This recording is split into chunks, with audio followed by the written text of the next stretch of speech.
UMengameli Ramaphosa uzwakalise ukudumala kwakhe ngokwehluleka kuka Andre De Ruyter ukudalula amahlazo enkohlakalo eyenzeka ku-Eskom.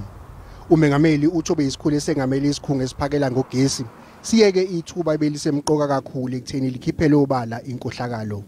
In his case, it's a missed opportunity, and I also call on him to come forward to those institutions and report whatever he knows so that the investigative process can then commence.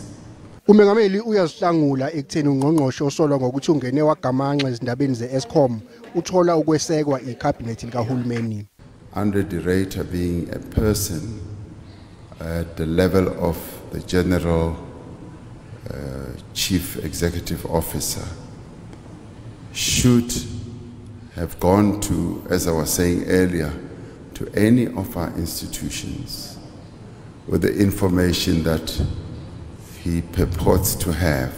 UMengameli wase-Uganda ushayele ihlombe uhulumeni wakuleli ngokwazi ukuhlinzeka imfundo yamahhala emazingeni emfundo ephakeme.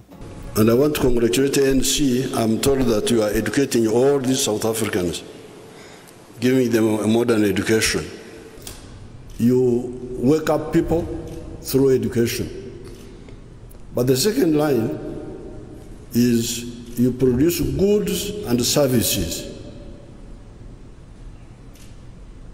and you sell them. Iningizimu Afrika kanye ne-Uganda baphothule izivumelwano zokubambisana ngokohwebo emkhakheni efaka phakathi ezokuxhumana kanjalo nangokwezimayini njengoba elakuleli lizozuza ngegolide eliqhamuka kwelase-Uganda.